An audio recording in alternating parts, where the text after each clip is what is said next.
Welcome to another episode of Yorkton Stories, where twice a month we look at Yorkton's past and present through the eyes of people who were personally involved, who remember, or who are involved in interesting happenings in Yorkton now. My name is Dick DeRike. I was a co-founder, co-owner, and editor of Yorkton This Week, and I've owned and operated other businesses in Yorkton over the past almost 50 years. While this podcast is largely a labor of love, we are grateful for the support of Harvest Meats and Grain Millers Canada, both here in Yorkton, and others who help out or listen to our stories.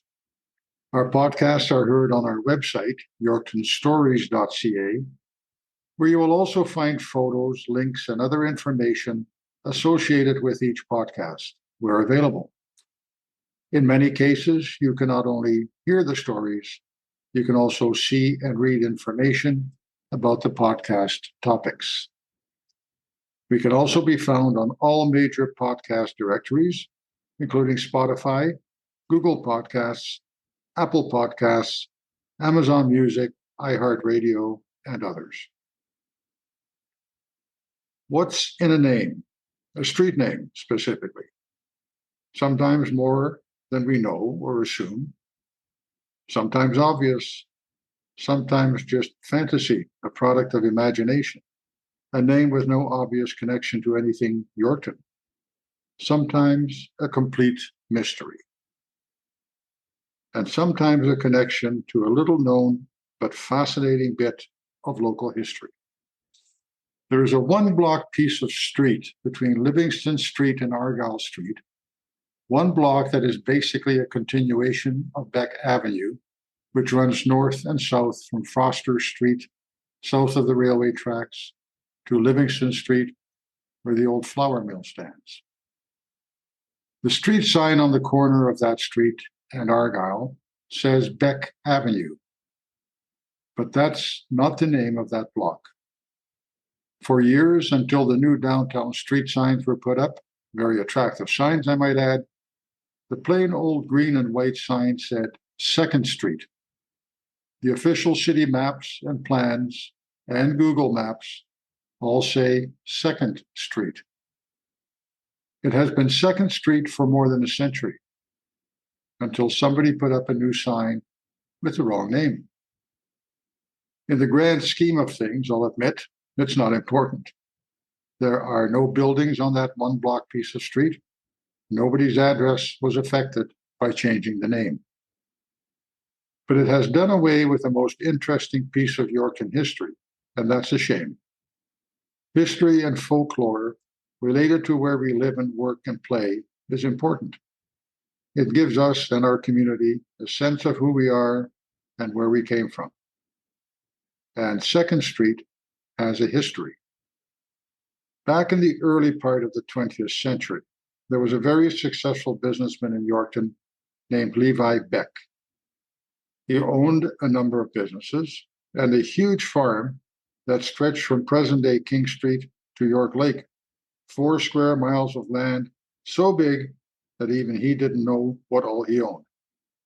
The story goes that someone tried to sell him a piece of his own land, and he almost fell for the scam. There was also a hotel owner, Harry Bronfman, who owned and operated the Balmoral Hotel, a Yorkton landmark for decades, until it burned down some 30 years ago. Harry was of the famous Bronfmans, later of Seagram distillery fame. Harry was also in the distillery business when he was here during the Prohibition years, from 1915 to 1924 in Saskatchewan. Alcohol was permitted in Saskatchewan for medicinal purposes. Doctors in Saskatoon and Regina wrote more than 200 prescriptions daily, it is said. Well, someone had to make that alcohol, and Harry built an addition to the Balmoral Hotel and established the Yorkton Pure Drug Company. The pure drug, of course, was alcohol, some of which, it is said, found its way across the border into the United States. Or so the story goes. More about that another time when we look at the history of the Balmoral Hotel. But back to the street and the street sign. Harry apparently was not all that well liked, ran against Levi for mayor of Yorkton in 1910. It was a two-way race, and Harry lost. But as consolation, Levi promised him that a street would be named after him. And so, 2nd Street. In Yorkton, all north-south arteries are avenues. Streets run east and west. The name is an anomaly, but it has a history, and it deserves a proper street sign. Another street with, shall we say, interesting history is no longer on the map. Somewhere along the way, it became part of commercial properties on the south side of Broadway at the east end of the city. There was, back in the 1980s, a street between what is now Value Tire and Federal Edge Construction. The name was Suds Avenue. Land surveyor Roy Brown told Stu McFadden, then the city's building department manager, that the name was originally given to the road by a surveyor years earlier when it was outside the city limits, because that's where the young crowd would go for bush parties, where the consumption of beer was somewhat prevalent. So, Suds Avenue. In that same area, there is another street on city maps, and part of it shows up on Google Maps. That also doesn't exist anymore. A street named Standard Street ran along the south boundaries of those commercial properties on East Broadway, but no sign of it anymore. Definitely not a standard street. The story about Suds Avenue can be found in the book Windows on Our History, The History of Yorkton from Pre-Colonization to 2005, the province's centennial year. Information in the book was gathered by the city's Municipal Heritage Subcommittee and written by Therese Lefebvre-Prince, Terry Prince, who was the city's heritage researcher. The book is still available at City Hall and at Tourism York. It contains 7 pages of information about street names, or at least those names that were in place at the time, now almost 19 years ago, and it was a valuable resource for our look at Yorkton street names. Yorkton has, by our count, about 240 street names, if you count the ones that have both north and south added to the avenue name, or east and west added to the street name. Count those as only one name, and you're still just under 220. That's a lot of names, and somebody had to come up with them, and still has to when new areas of the city are developed. Michael Eager is the Director of Planning, Building, and Development for the city, and we talked to him about that process.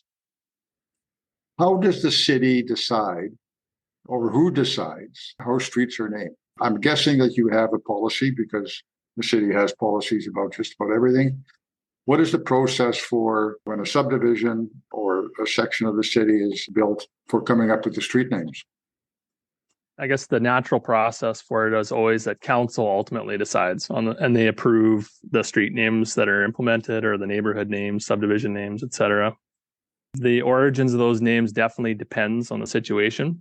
We don't have a lot of private land developers in Yorkton, but they do come about occasionally. And when that's the case, we rely on them to suggest names. And then we have, like as you mentioned, we do have a policy that we try to apply some consistency, because of course, street names, their primary purpose is for navigation. So we are trying to ensure that names don't have duplication, that they aren't confusing with other names that might exist that could lead to errors in navigation. So especially as emergency services are concerned, that's the major priority there. And then we go on to sort of, I guess, try to take advantage of maybe our local geography or sort of our notorieties and our history. So we do try to emphasize that. Private developers, not so much in the history and the heritage, but the city definitely emphasizes that whenever we're looking to name properties or streets or names. So Silver Heights was the first and really the only major residential private development, right? Yeah, to my knowledge, that's right. Yeah. And the Pattison property west of the city was commercial. Have there been other private developments that of some size in the city? Nothing that's really been formalized. There is an approved concept plan, which is a high-level subdivision plan for the land east of Winemaster subdivision. That land is privately owned and had a preliminary subdivision plan with street names put forward in that.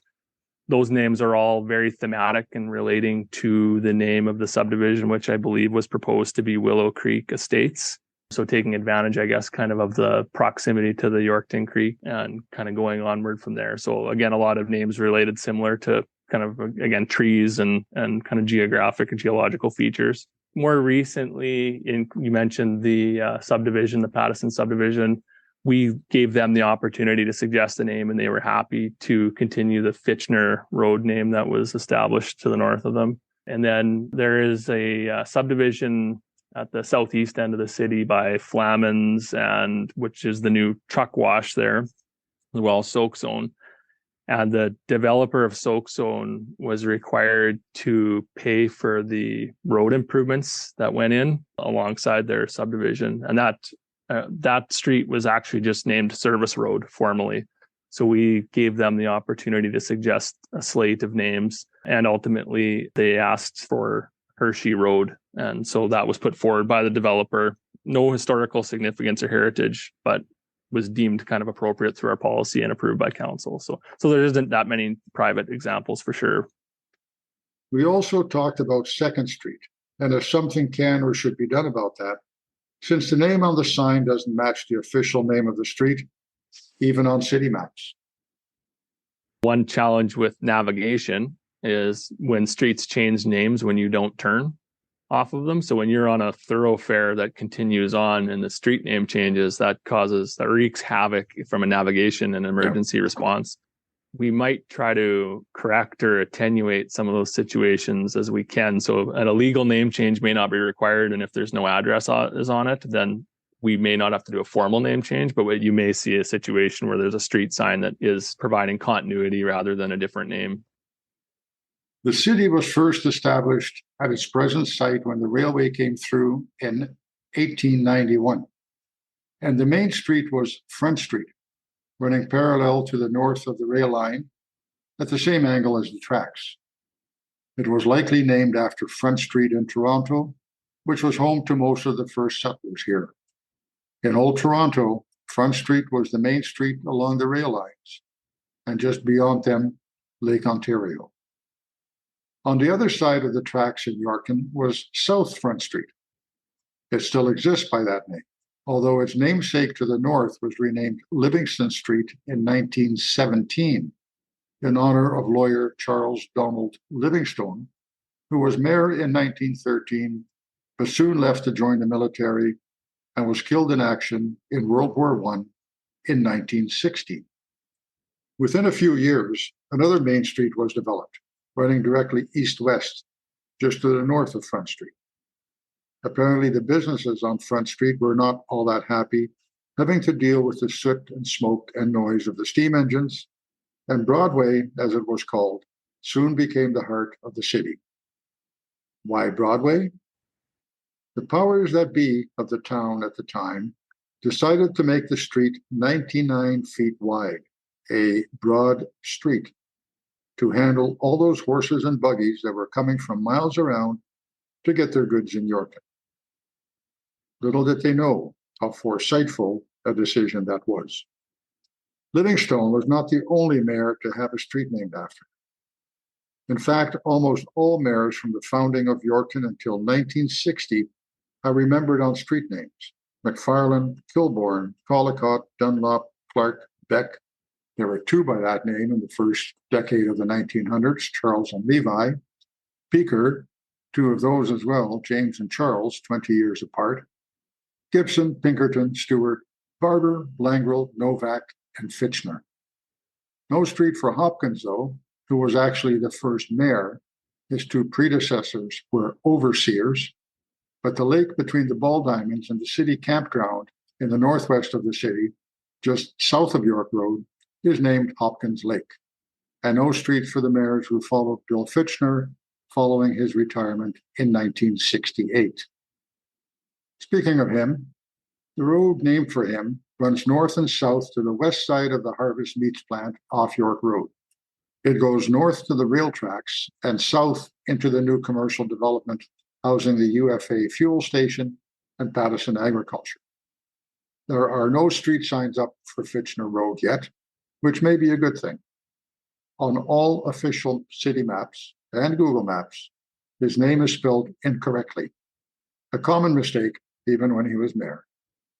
I happen to know that because I was a reporter for the Enterprise while he was still mayor, and learned very early on that his name is Fitchner, Fichtner, not Fitchner, as the city maps and Google have it, with the T in the wrong place before the CH. But renaming streets, Michael Eager explains, is not a simple process. At one point in time, the city did contemplate renaming, and that happened in a few instances. We renamed a portion of Catherine Street in front of the college, and Kinsman got renamed to Presti Way. Yeah, there were three Presti brothers, one of whom was on city council bill back in the 50s and 60s, and they all played hockey for the old Yorkton Terriers back in the 40s and 50s. And Mitro Presti went on to play, I think, 6 seasons in the NHL, won a couple of Stanley Cups with Detroit, played for Chicago and played for Detroit. So I don't know whether Presti Way was named after one of them or the family, because they were all three, Bill, Harry, and Metro, were all very active in sports in the community. So, and it's appropriate because the arena is right there, right? So, and the football field is right there. So that was the last renaming that I'm aware of, and we kind of had to live with the challenges that renaming presents for quite a while after that.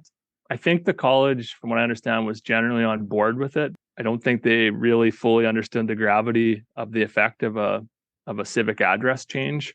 You don't realize, and I think all of us face that when we move or something happens, we don't realize how many places have our address, and the street name is the critical component of that, of course. And then the other thing that's happened as we've, society has evolved, I guess, for lack of a better term, digital mapping. And it creates a whole new wrinkle in the sense that Google Maps, which is quite likely the most used digital mapping service, doesn't necessarily do a great job, especially in smaller communities, of updating their maps for what we're using. So we had to basically lobby Google for years to get their map updated so that Catherine Street in this example would now show up as Presti Way. And we still fight that challenge on some things. Google, they don't maybe match up with what the signage is in the real world, or even the survey plans, which is where all these come from. We are kind of in a pattern of trying to avoid renaming as much as possible because it hasn't gone overly well, if we're being honest. So hopefully we have some new developments soon where we can utilize some of these names rather than looking at renaming things. I do remember one renaming, either just before I arrived in Yorkton or at about that time in the mid-1960s.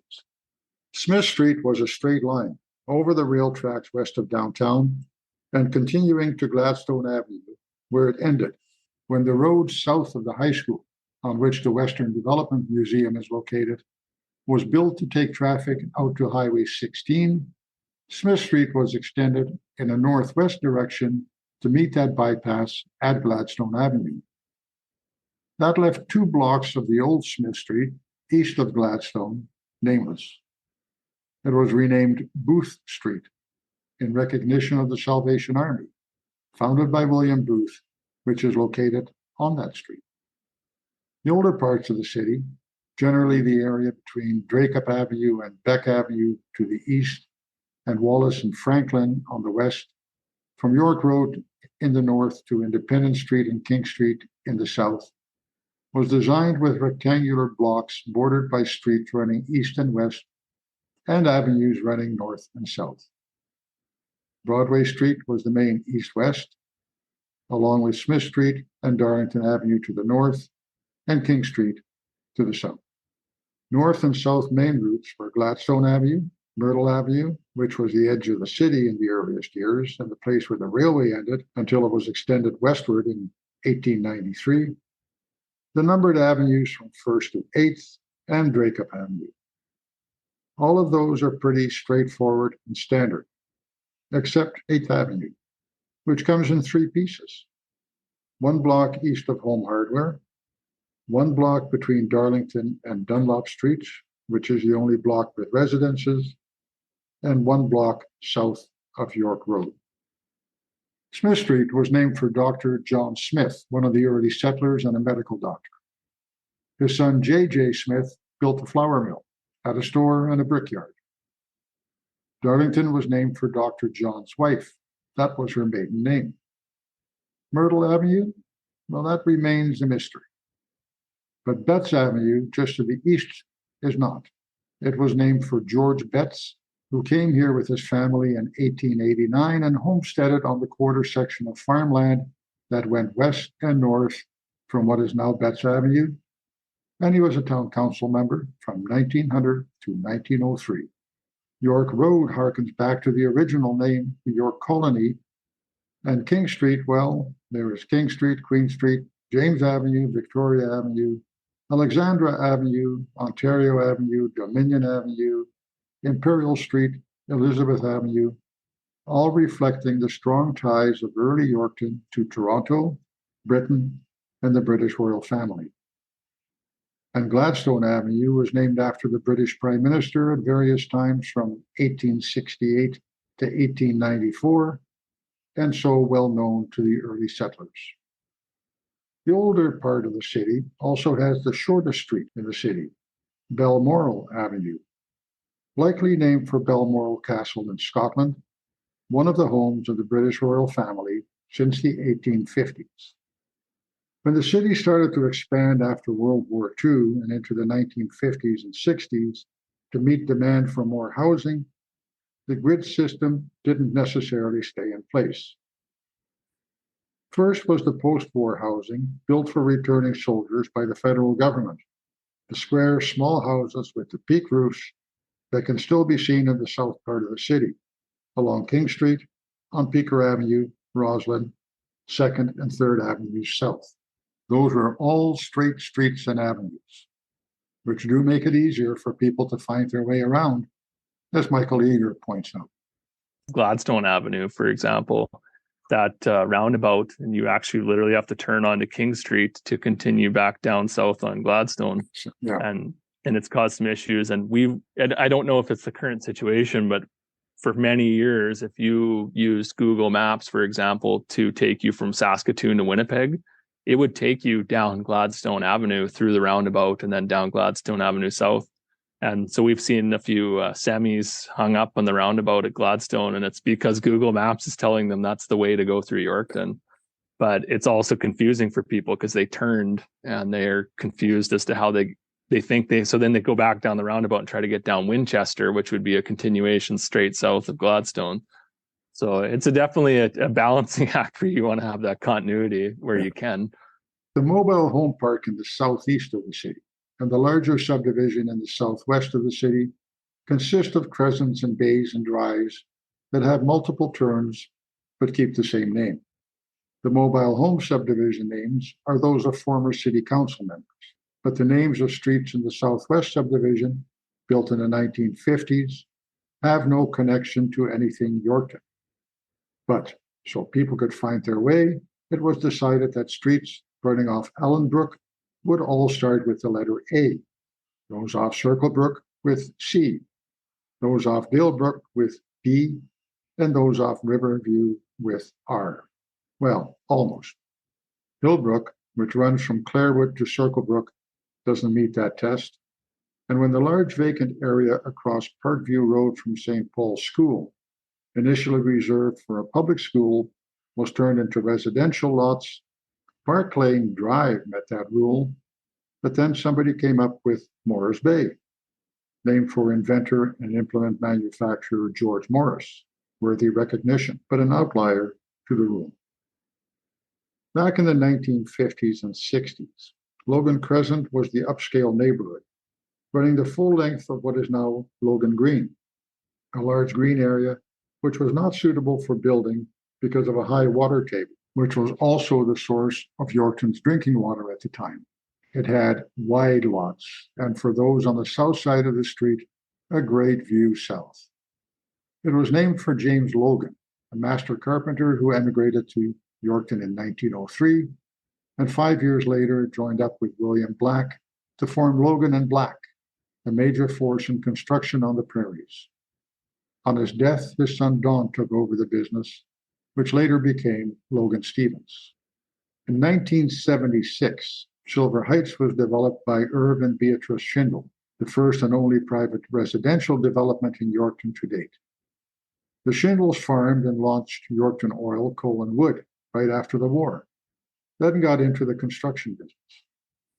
They built Yorkton's first indoor mall, Broadway Park Plaza, in 1968. That's now the present site of the Paint and Hand Casino, and B owned and operated Century 21 Real Estate.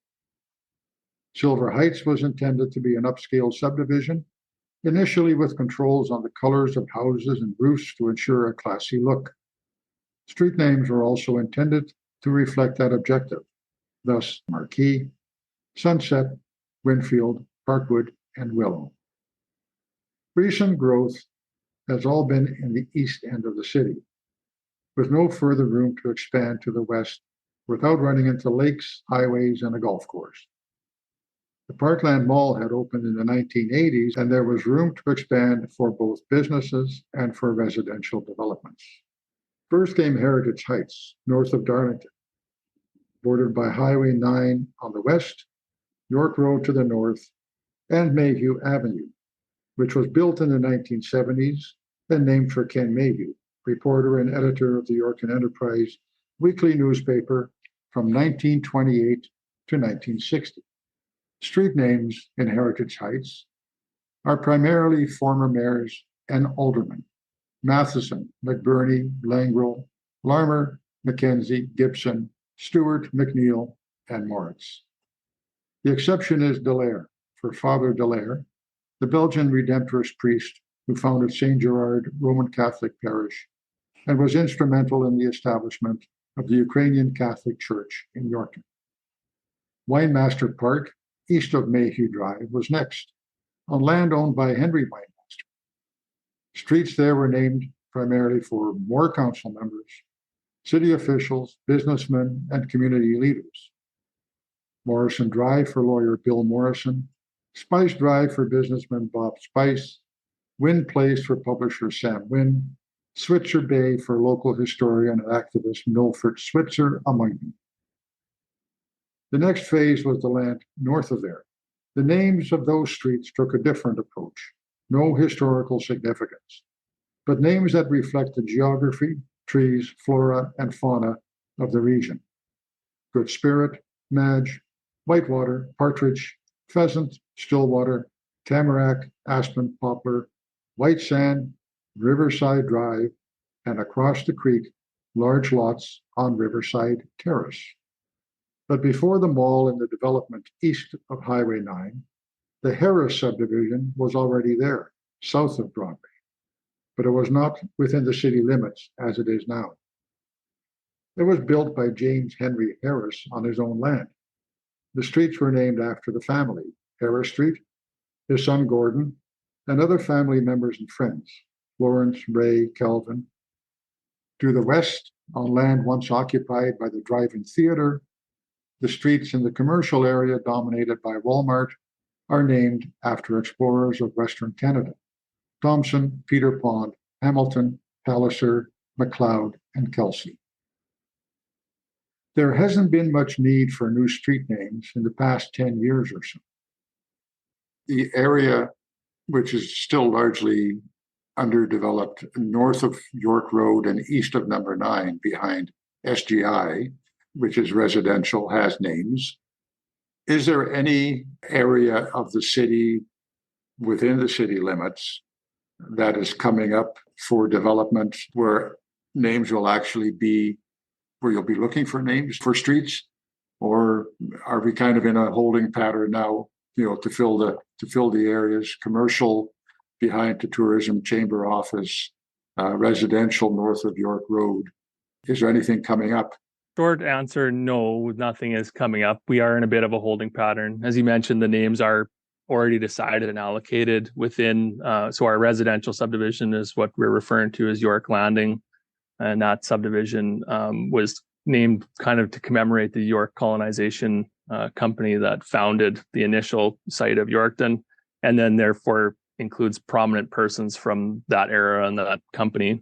And then in our commercial subdivision, we have the Roundhouse subdivision, which is named after the CP train roundhouse that used to exist there. And then the names are all very much rail themed in there and all basically established for any future roadways. That said, we've definitely had a stagnant land sales situation here, as everyone knows. Hopefully, we're on the cusp of seeing some more development. And when that occurs, we will soon have to create a new industrial subdivision similar to what we have around the Ball Road area, which we refer to as the Gladstone Industrial Park. And at that time, we would definitely, as a city development, we would be looking to implement a new slate of street names and hopefully implement some of the suggestions that we've been, collecting over the last number of years. But that would be the next sort of point at which we have an opportunity to utilize some of the names that have been put forward. The York Landing subdivision Michael mentions has streets named for Cook, Keith, Reed, Fergus, Langstaff, Armstrong, and Watson. Armstrong is considered the founding father of Yorkton. He was the general manager of the York Farmers Colonization Company and spent much of his time here, while other founders tended to travel back and forth to Toronto. John J. Cook, a merchant in Toronto and an official of the company, frequently joined Armstrong here, and the two were the main promoters to attract other settlers to the new village. Langstaff, Reed, and Fergus were all early settlers, although a search of original documents of the company failed, for me at least, to find any reference to the name Heath. There were two Watsons involved at the original town site, a farmer and Major Thomas C. Watson, who came to the colony to build a fort during the Riel Rebellion. The fort was built on the banks of the Little White Sand River, 150 square feet in size, surrounded by a ditch. It was apparently built in April of 1885. The Riel Rebellion ended on May 15th, and the fort was abandoned a month later. No sign of the fort, made entirely out of logs, remains this day. There is also a street planned from Highway 9 North into the York Landing called Petoskey Street, named for Dr. Stephanie Petoskey, who came to Yorkton in 1946 and set up a medical practice with her husband, Dr. Peter. She was the first woman to serve on Yorkton City Council in 1955 and 1956. She had nothing to do with the original settlers, but her street is right there. I asked Michael if there's opportunity for the public to be involved in naming streets. We haven't really had a formal process for it. But that said, we always welcome all input. As far as naming suggestions go, definitely is a regular occurrence where we have naming suggestions put through, and we try to play those out in the sense that we try to gain more information so that we can make informed decisions when we do want to implement a name. And then the process has involved sort of ad hoc committees, and we're learning a bit more from our civic recognition program. So trying to create a mechanism where people from the public, our public representatives, can help make determinations on these road names. So we would look to committee members who are volunteer members of the community, as well as council and maybe some staff, just to ensure continuity in selecting names. But definitely, again, we lack a formal process, but we are trying to create something that is open, transparent, and receiving input from multiple different interests. We will publish another podcast in a few weeks. Visit yorktonstories.ca to hear all podcasts, and there you can also sign up to our email list so we can let you know when a new episode is available. Thanks again to our sponsors, Harvest Meats and Grain Millers Canada, and thank you for listening. Your comments and suggestions are always welcome. Get in touch through our website or by emailing Dick, D-I-C-K, at yorktonstories.ca. We'll talk again soon.